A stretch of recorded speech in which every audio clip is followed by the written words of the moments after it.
We are live. Welcome to an evening edition of Elevate Your Grind, brought to you by the Cannabis Lab.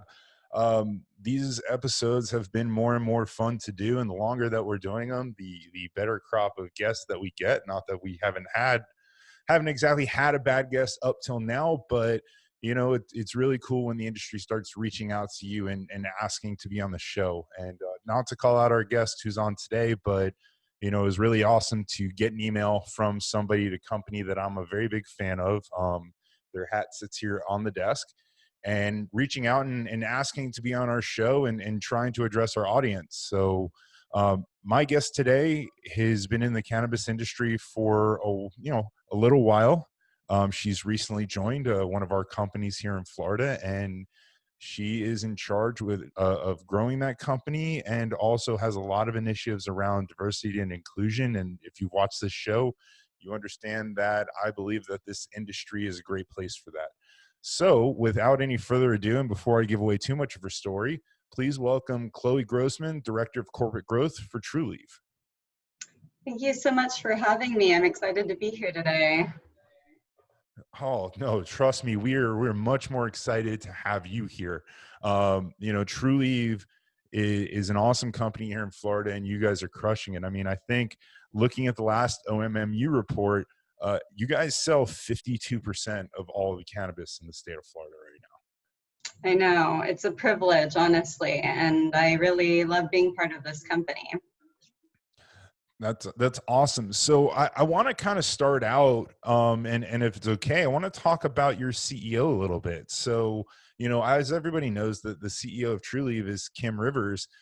She is crushing it as a woman in a male-dominated market.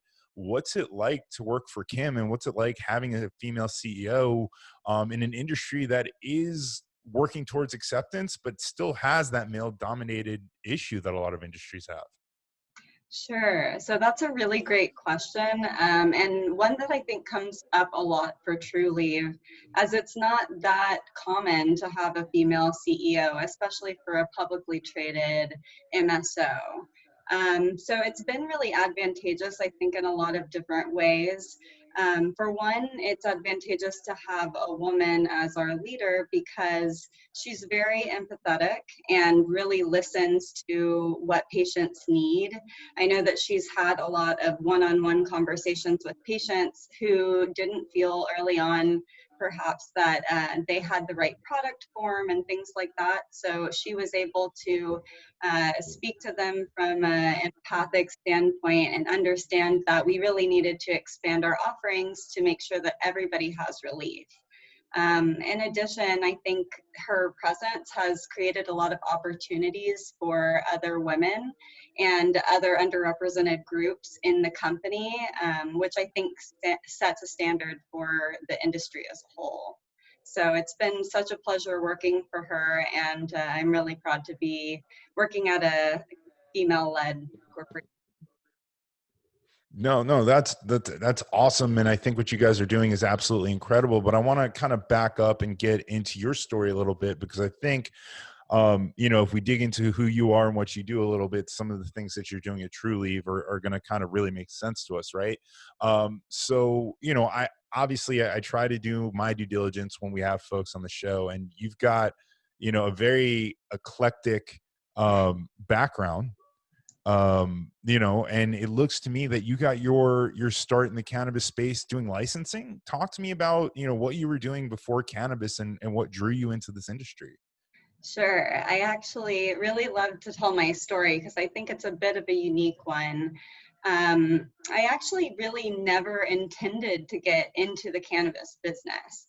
So this was one of those things where, life throws several curveballs at you, and you end up in a place and say, hey, I love this. I'm so glad I ended up here. It really all started for me growing up in Houston, Texas, which is an extremely, extremely diverse place. And like a lot of, I think, white people, you don't really think about race as you're growing up. But I was in a cannabis community in Houston, and I did notice that there were some differences in the way police treated me versus other people who were my friends who were Black or brown. And I really didn't have a framework for understanding why that was until I got to college and I took this amazing class called Drugs and Society. The professor is actually still one of my greatest mentors and just someone I look up to immensely. But in that class, I learned about the racist underpinnings of the war on drugs and how it has been used effectively to oppress minority communities and imprison people and take away their rights. So that really made me livid. I was very, very passionate about reform from the beginning as soon as I began to understand cannabis policies within that context. So when I got out of college, I immediately started working for, or not working for, but interning for the Drug Policy Alliance in Colorado under Art Way, who's another person I look up to immensely. And with Art, I was able to get involved in the Amendment 64 campaign in Colorado, which, as we all know, is one of the very first adult use legalization campaigns in the United States, and actually a quite successful one. So that was an absolute privilege. And after that, I actually went up to Humboldt to do some trimming, which was, Oh, wow. yeah, very, very exciting experience. You know, back in 2011, it was a bit of a different atmosphere. But while there, I ended up applying to graduate school from Humboldt, which is also pretty funny. Um, Yeah. and so I entered a PhD program in sociology at the University of California at Davis. And there I focused my studies on drug policy and the intersection with race and ethnic relations. So I was actually looking a lot at policing and racially disproportionate policing. And unfortunately, over the course of time, I ended up feeling like I was producing knowledge for a very, very small group of people and wouldn't be able to have the impact that I really wanted to have. So I engaged again with the Drug Policy Alliance, this time in San Francisco under Amanda Ryman, another really amazing person. And there I was able to do some research that supported the adult use legalization campaign in California, and kind of looked at the reasons why it's still important to legalize and decriminalization is not enough. So I was so invigorated by that type of work and decided to actually leave graduate school after my master's degree to enter the industry, or not the industry at that time, but to enter advocacy work full time. Now, here's where life hit me with one of the curveballs. I got to the very last stages of interviews with the Students for Sensible Drug Policy, and they ultimately decided that they didn't want to hire me. And so I was thinking, oh my goodness, what am I going to do next? I just left graduate school. But Betty Aldworth was kind enough to connect me with one of her friends, Bill Lamoureux, who gave me a position at Denver Relief Consulting. So I ended up entering the consulting business in cannabis back in or 2014, which was really the very, very beginning of competitive licensing. So I got a lot of experience working with now what are some of the biggest cannabis companies in the world on their initial business plan, initial licensing, their onboarding and training manuals, operational consulting, and things of that sort. And that's actually how I got introduced to Trulieve. So we'll come back to that in a minute, but I had the opportunity to manage their license applications for Florida. So anyway, after DRC, I hopped over to Vicente or VS Strategies in the Council on Responsible Cannabis Regulation, working with Steve Fox, who's a really amazing advocate. If you guys don't know about him, look him up. He's really Okay. fantastic and very underrated. But I worked with Steve Fox on mostly policy and advocacy, so hosting um, international delegates in Denver and showing them what a well-regulated cannabis market looks like. So after doing that type of work and advocating for responsible policies in the cannabis industry at large, I began working with Vicente Cederberg, which is an affiliated law firm. And there I was able to start the California practice group with the lead attorney there. And I ended up being their licensing and policy manager in California. So I consulted with a ton of different clients there, and I think got some really good perspective on the different types of cannabis businesses. You know, in the 2014, 2015 era, the only folks who could really compete for licenses were the people who were very well funded and didn't really have any traditional cannabis experience. But then in California, it was the opposite. You have all of these old school growers who are trying to orient themselves to the new market. So that was a really interesting experience. And then I ended up being poached by a client at the time and moved to LA to serve as managing director of a vertically integrated cannabis startup in LA. And this was within the LA Social Equity Program. And so I was able to see kind of the difficulties that businesses face from a very different perspective that I really feel was invaluable. Ultimately, when their business model started going a different way that wasn't as focused on cannabis, I decided, since cannabis has been my entire career, that it was probably appropriate for me to figure out what I wanted to do next. So I spent some time consulting with Mexico and some other governments on international cannabis policies, and then finally reached back out to Kim and said, hey, I'm on the market, maybe let's do something together. So she brought me on board, and I moved out from LA to Tallahassee, which could not be two more different places. And Oh yeah, I went to school in Tallahassee. I know exactly what you're talking about. FSU. Oh yeah. Okay, nice, nice. That's the community here. But yeah, it's a beautiful place, and now I'm doing the growth work for Trulieve and also leading our diversity and inclusion committee. That's absolutely incredible, and you're 100% right. It's definitely a unique story. You know, it's awesome that your drive and your, you know, thing that you love most about this industry is legalizing cannabis so this way people are treated fairly, right? So it's not something that people have as that can be used as a weapon against people of color or people that are not white for that matter, right? It's really cool because that you're right, that's not something I've heard before, and we've done only about 31 episodes of this podcast, but that's definitely the first time we've heard that story. And I think it's really cool. There's so many different questions that I can ask you about, you know, and I make the joke, right?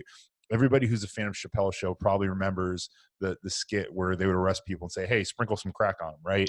Of course. You know, obviously it's not happening directly like that, but for the longest time, cannabis and other drugs have been used to oppress people of color because it was easy, right? Hey, we found this on them. They were trafficking it. They were selling it. They were using it, whatever it was. You know, it's very easy to do. And for you to recognize that and want to do something about it is incredible.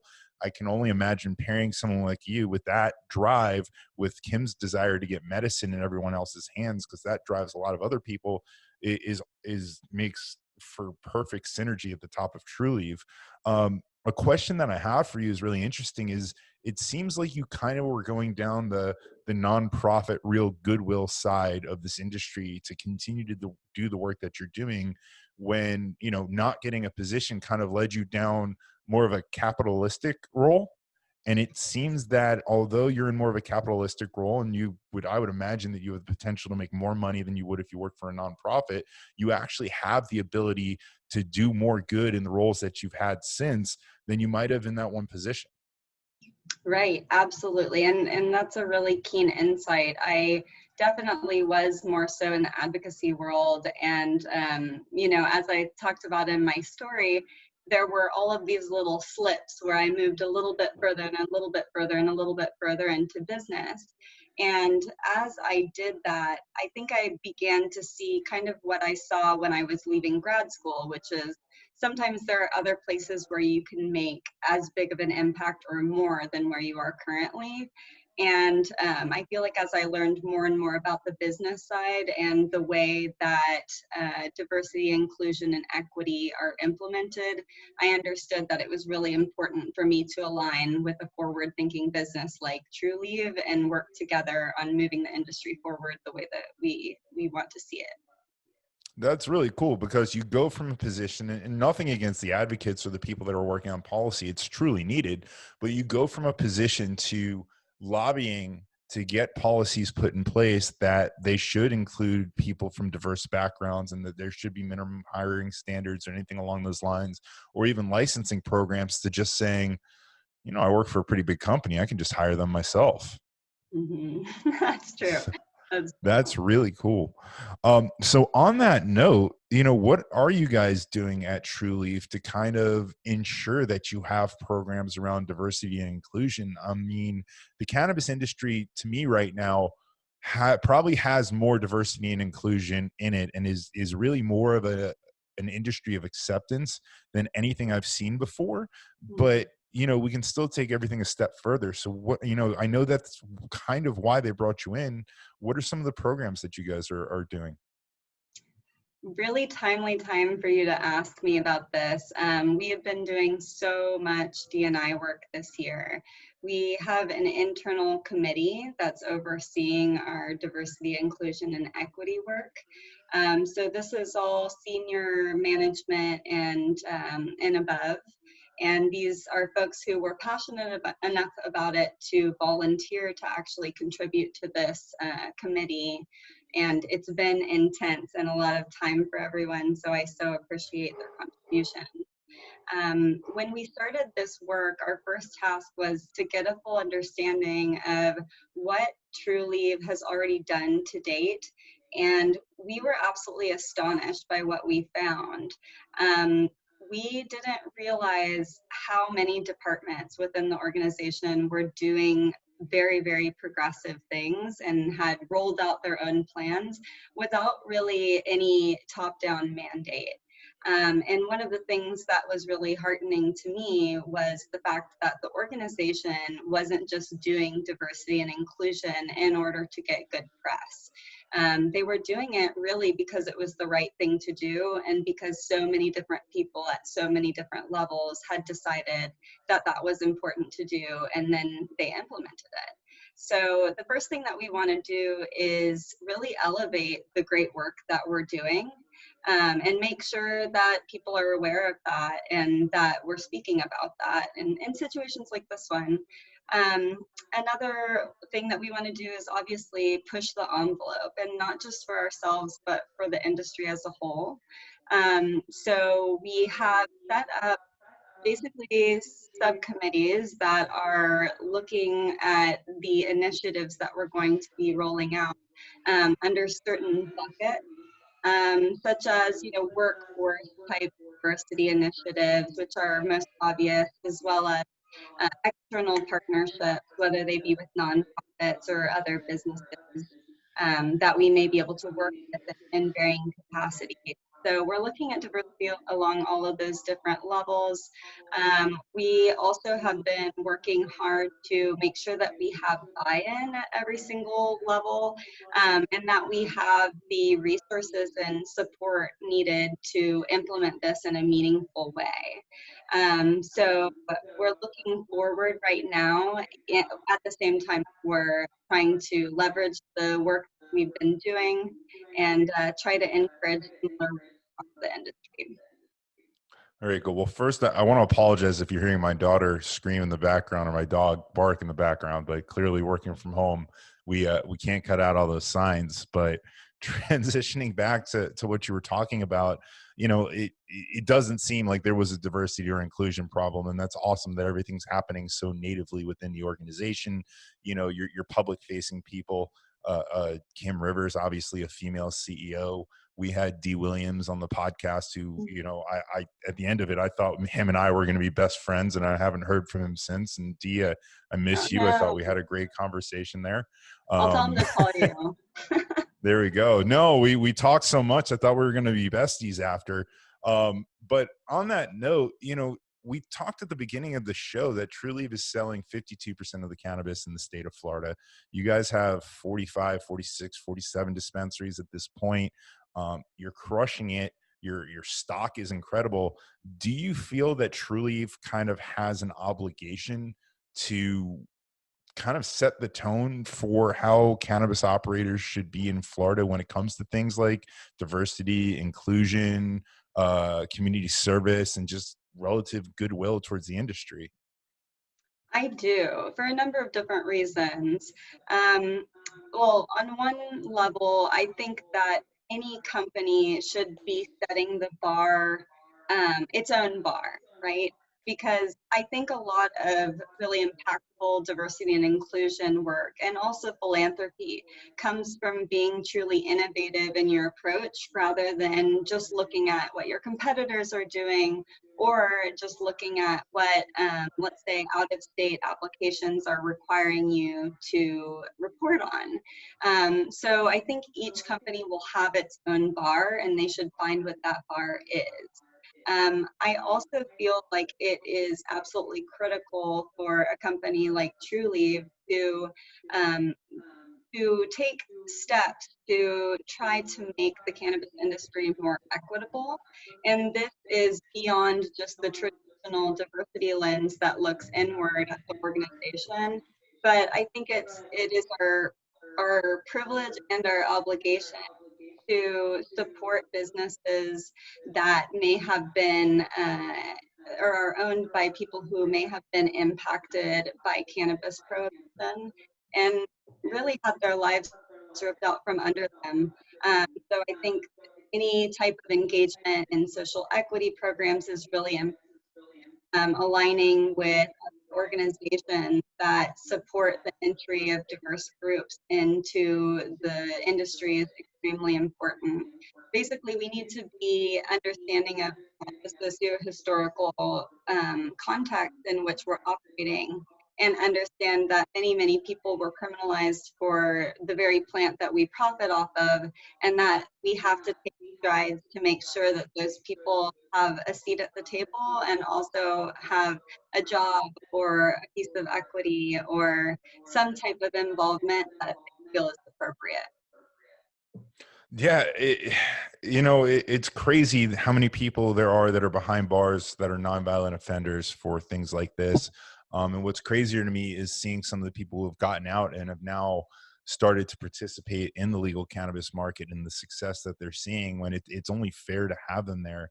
Are you guys doing anything with groups like the Last Prisoner Project or any of those? I'm just calling that one out because it's the first one that comes to mind.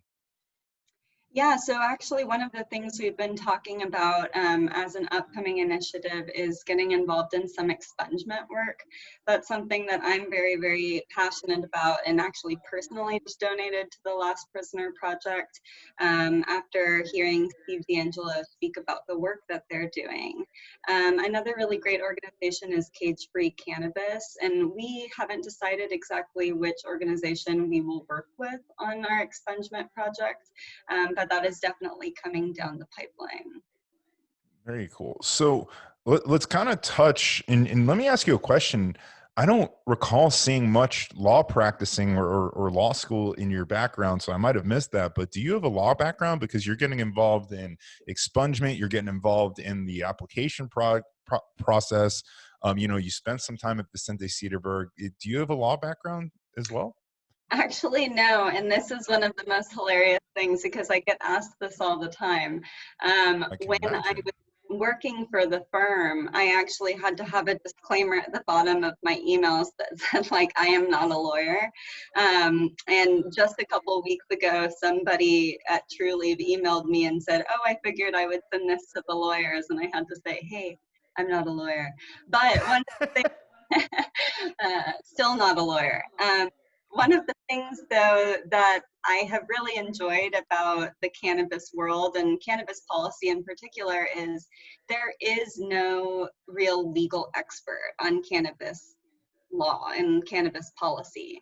Really, I don't think that it really requires you to be a lawyer to be able to digest laws and policies and understand, from a macro perspective, how they will actually look in practice.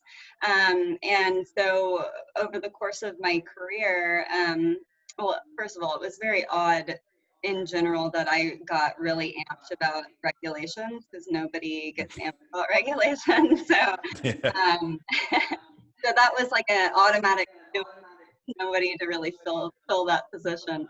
Um, but I learned over time that a lot of people who do work in the policy sphere don't have law degrees. And just like in any organization, a diversity of perspectives, I think, breeds more innovation and more interesting perspectives that lead you to different places than where you would have been if you only asked the people who should be at the table.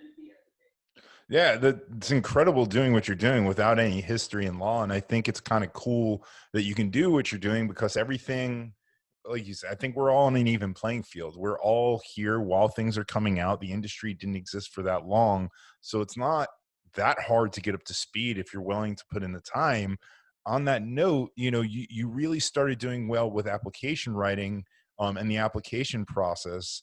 I'm interested to learn more about that because your background stems from two vastly distinct markets, Colorado and California. Colorado, from what I understand from most people say, is the model that other states should be looking at. California is some people say a dumpster fire, some people say it's right. But the one thing that I believe, because I looked at a company in LA, I believe that there is social equity policies in the licensing procedures. Why can't I think of the licensing process in California for the most part. Do you see that? And we'll put Florida aside because I know there's only 22 of them, but do you see that in some of the other places where you're putting in applications or where you worked with other people putting in applications? And am I completely wrong about LA having that? No, you are 100% right. And unfortunately, LA ended up having an extremely convoluted program that um, just became very complex and very difficult for anyone to understand. I think a key problem with the LA program was that there was kind of a partnership matching component to it where a non-social equity business could qualify for the program by essentially incubating a social equity business. Now, the issue there, first of all, I think that's an amazing policy, and that's absolutely how it should be, in my opinion. I think that businesses like Trulieve that not qualify for social equity, because of our background, should still be able to participate in the program if we're able to put the funding there and provide the resources. Um, but beyond that, the big problem with LA was that they didn't actually um, pre-qualify the applicant. So there was supposed to be matching of non-social equity business, social equity business, but there was no way for either party to know who really was going to qualify for the program. So I think one lesson learned there was really that these governments that are putting out these programs really need to do it in phases where they start qualifying the social equity business, saying, okay, this person qualifies, this one doesn't, and then going from there in terms of partnership matching, and also, not resorting in the way that LA did to ultimately trying out some license in a lottery type process. I don't know how closely you were following that, but there ended up being some computer programs written where people could sign in early and it would autofill their application much faster than Oh. other people. So it was originally first come, first serve, and then shifted over in part. So anyway, I think people will try to find a loophole wherever they can, and that has been a common theme, I think, in social equity programs. A lot of people don't approach it with the right intention, but I think we will continue to see these policies be honed and honed and honed. And they're becoming increasingly important. You know, some of the big adult use legalization states that are coming down the pipeline, the New York, Connecticut of the world, those states, I would be honestly shocked if they do not include um, considerations both for diversity and inclusion as well as social equity. In the more liberal states, there's often a really solid base of voters and also folks in the legislature who support those types of programs and who are putting a strong foot down and saying, we're not going to move forward and we're not going to vote yes on this until you include some of these, include some consideration of people who have been disenfranchised in a lot of ways from cannabis prohibition. So on that note, it's really interesting. As Trulieve, you guys are, from a view in the state of Florida, you guys are big corporate because you're the biggest company here. As you're expanding to other states and you're applying for these licenses that have some of these programs in place, how does someone like Trulieve qualify, or do they qualify for those programs? As much as I know that you are a woman-led company, and let's address the elephant in the room, she's still white.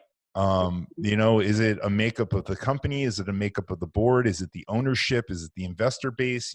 How are these programs really diced up to make sure that the licenses that are being set aside are going to the right people? As you can probably imagine, just with the way that the cannabis industry is across the United States, there is so much different from state to state. And there are some common themes that we see, especially in the way that things like diversity are conceived. But then there's a lot of ways that these states differ. I think in some ways they all try to put their own spin on it, for better or for worse. Um, but I think in this area in particular, we haven't found a perfect model, so it makes sense for states to continue tweaking it. Some of the programs, let's see, I'll just think through a few of them. Massachusetts kind of approached it in an interesting way by dividing up considerations of equity with economic empowerment. Um, Okay. so that I think was particularly interesting because it created opportunities for businesses to really do good by reinvesting in communities that were disproportionately impacted by cannabis. And at the same time, it also created some advantages in licensing for other businesses that met certain qualifications. Some of them being, personally having a conviction for a cannabis offense or having a family member who was convicted for a cannabis offense, among other things. Um, Other states have taken a different approach. In the more conservative states, I don't really think we're going to see social equity programs today, but we are seeing diversity initiatives. For instance, in Florida, there's some required reporting, and applicants do have to have a plan for how they're going to support diversity with suppliers, with employees, things like that. But one of the key differences from especially northeastern states and some of the West Coast states, is that they're not asking for a huge amount of detail.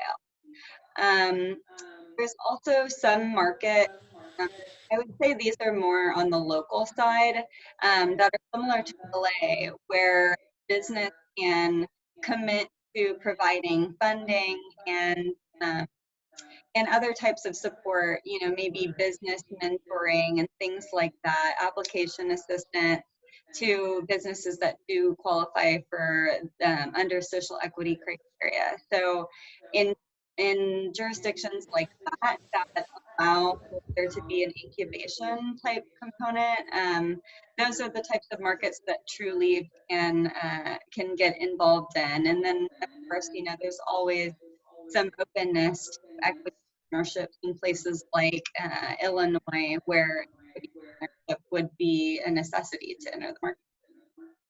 Got it. So for the simple-minded folk like myself, this isn't so much the affirmative action that we saw from the 90s where you have to have X amount of head count, but if we're going to give you the ability to profit off cannabis in our state, which is now legal, we want to make sure that you're going to put good back into the communities in which it was negatively affected by being illegal. Is that Right. kind of like the gist of it?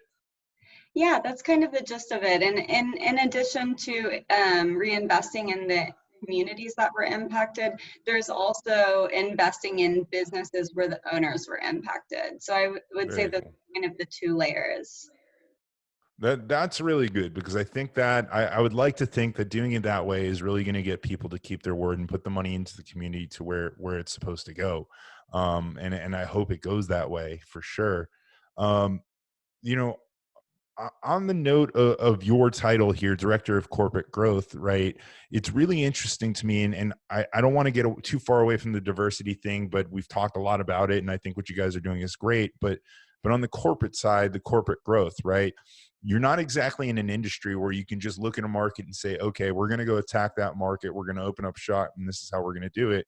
You need to go through the licensing process, and essentially you need someone to approve you to go into that market, or you need to buy someone who is already approved. How does that impact your job when you guys are looking at the future of Trulieve outside of Florida? Well, that basically is the essence of my job, to develop our strategies for entering new markets.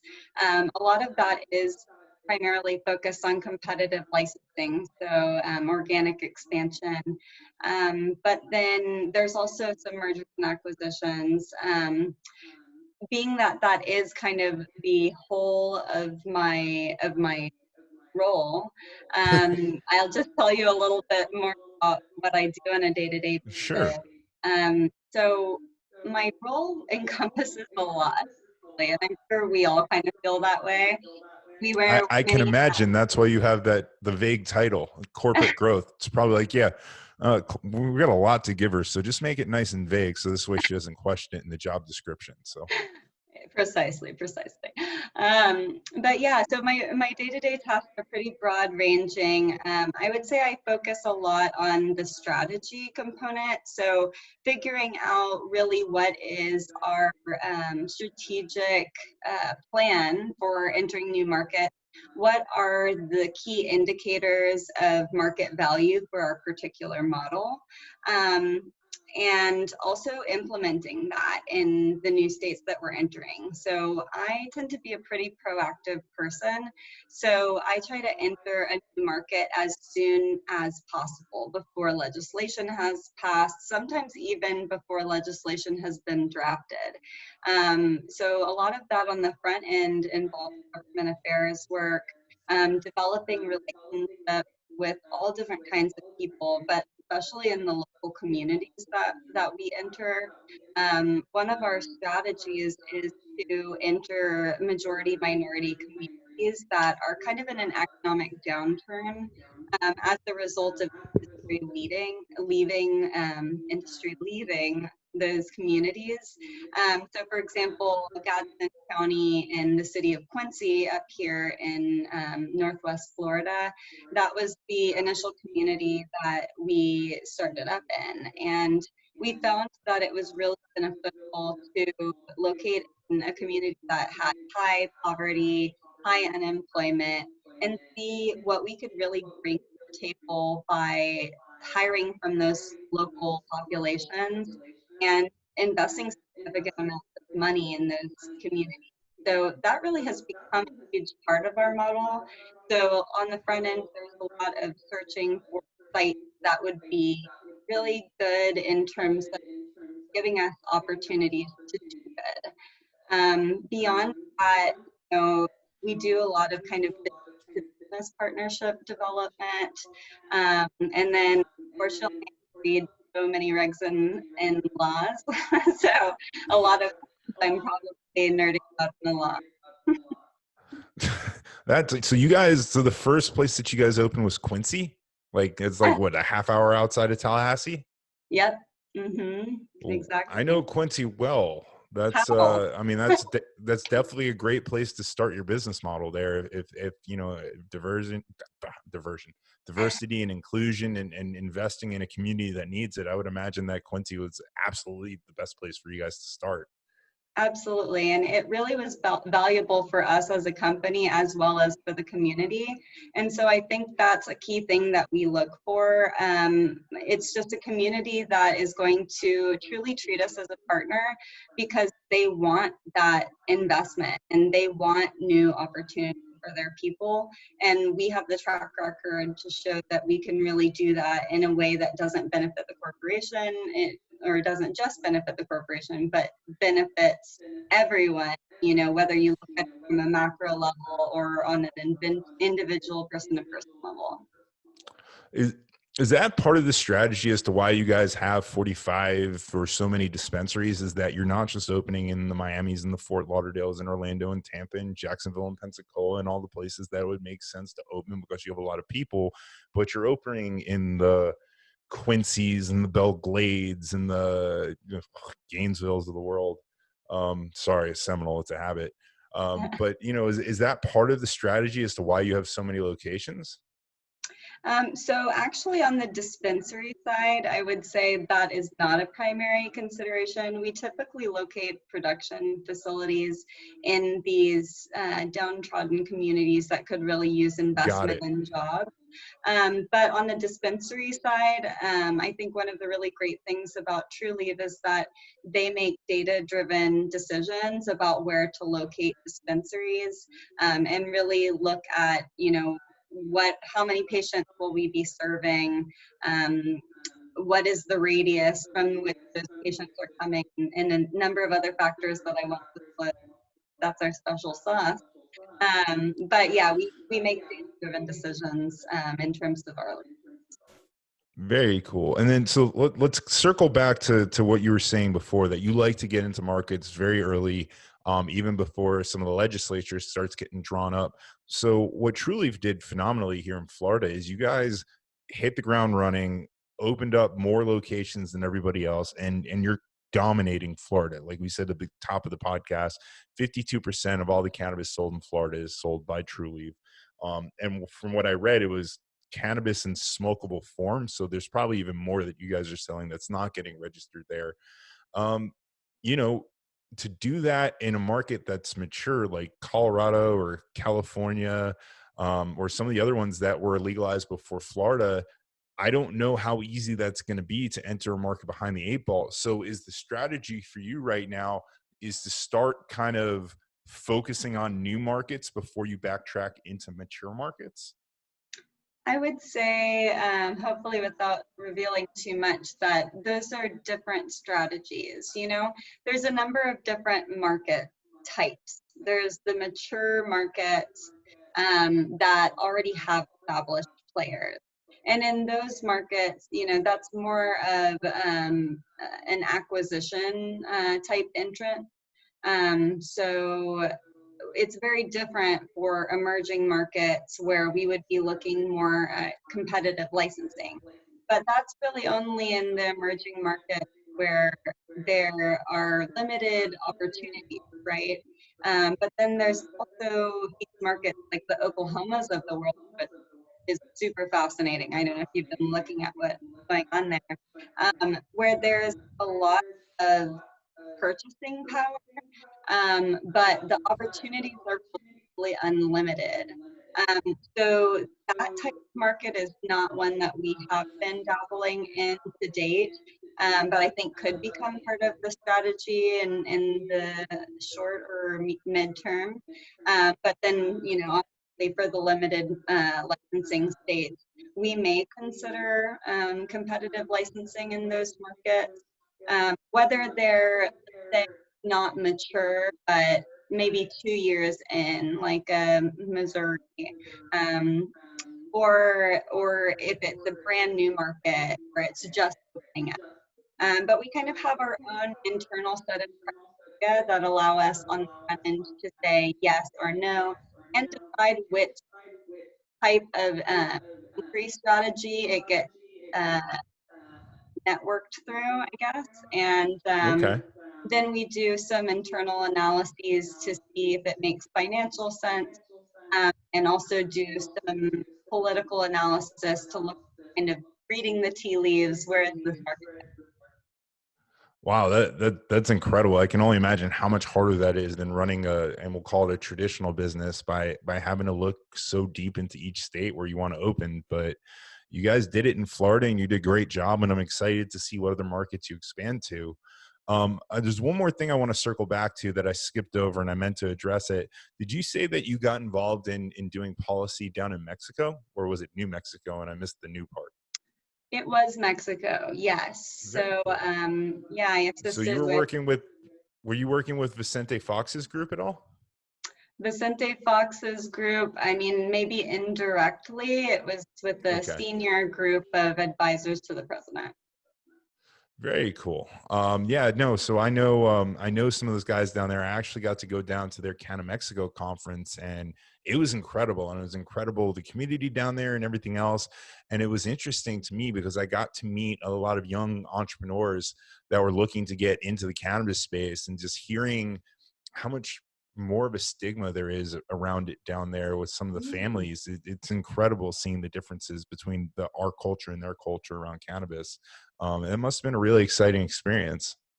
Yeah, it was actually, I would say, like the pinnacle of my career. I mean, I am so proud that I was able to be involved in that in any regard. It was truly a dream come true.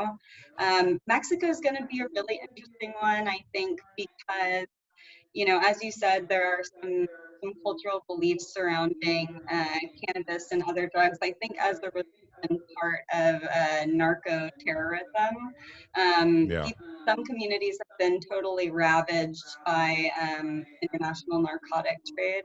Um, but then also, I think it'll be really interesting because just like Jamaica, there's a huge tourism component to the economy.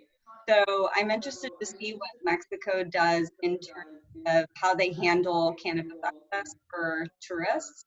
And I think it could be leveraged in a way that makes the country a lot of money while also drawing a lot more tourists.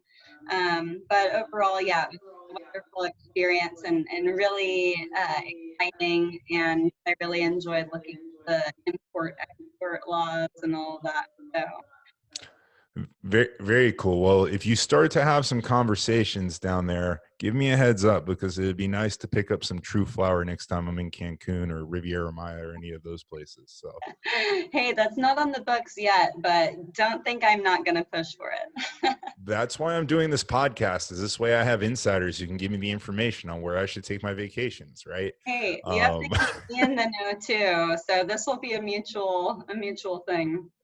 Absolutely. Listen, it sounds like you are really shaping the future of Trulieve where you are, between what you're doing with the diversity and inclusion, your strategy around growing the company. It's really incredible. And you've been doing this only since September. What else do we have to look forward from you in 2020? I know things kind of got derailed with Corona a little bit, but Florida is starting to opening back up. Things are starting to return to normal. So what kind of exciting things can we see from you this year? I think that you'll continue to see a lot of what Trulieve does really well. We're continuing to expand throughout the state of Florida. And then also there will be a lot more communication in the coming months surrounding these exciting initiatives that we're rolling out that I think will make a lot of people happy. In addition, we have some pending applications in a few different states, so you may be hearing about things like that, as well as some other expansion initiatives. So we have a ton going on. We're growing really fast. We're hiring tons of people, and you should definitely stay posted. Very cool. Well, that's really exciting. So I know we're kind of coming up on the hour here, and I really appreciate all of this. It's been an awesome story to hear. Loved learning about who you are and what you're doing. And then the last question is: has Kim tried to convert you into a Florida State fan yet? She has not yet, but I'm pretty sure the next time I get a shirt, it's going to be in Seminole colors. It's only a matter of time. There's lots of college football talk, and I don't really do that, but I feel like I might need to start or I'm going to be left in the dust. We definitely need some garnet and gold Trulieve hats. I need a different one because this camouflage is working too well. You can barely see the logo, but I Ah, support you guys on the desk. I'm a big fan. Thank you so much for coming today. I really appreciate your time. thank you so much. It's been an absolute pleasure, and I hope we have another time to connect in the near future. Absolutely. Before I let you go, is there anything that you want to promote? The website, delivery, you on LinkedIn, anything? I would say, if anyone is looking for a job, I know it's a very difficult time for a lot of people. We are hiring huge numbers of people. So please visit our website, check out our jobs. These are really great jobs, good paying, good benefits. And we would love to help offset some of the coronavirus woes for some folks by giving them some new hope. So please check us out and come work with us. Absolutely. Well, thank you again so much. And thank you, everybody at home, for watching another episode of Elevate Your Grind. We appreciate you joining us. Join us again live tomorrow at 5 p.m., where we will have Bob Hoban of the Hoban Law Group. It's going to be a phenomenal interview. I've known Bob for a year, and I'm really excited to interview him. We've got episodes coming out, folks, every Monday and Thursday at 4:20 p.m. If you like this interview, but you didn't catch all of it, give us about 2 weeks or so. We'll give you a heads up. We're going to have Chloe on again. We'll come out with this interview again, and we'll potentially have some Q&A on Facebook Live. We're going to have some more members only events coming up. One of our next panels is going to be on June 11th about taking advantage of investing in the cannabis space. Join us. If you guys want to get into that event, check us out, www.joinclab.com. As always, if you enjoy these, please find us on Apple, find us on Spotify, Elevate Your Grind, subscribe to the podcast. If you want to check out the videos as well, I can't talk today. You can find us on YouTube. Just search for Elevate Your Grind. Give us a like, give us a subscribe. As always, folks, I know I learned something today. I hope you did too, and we'll see you tomorrow.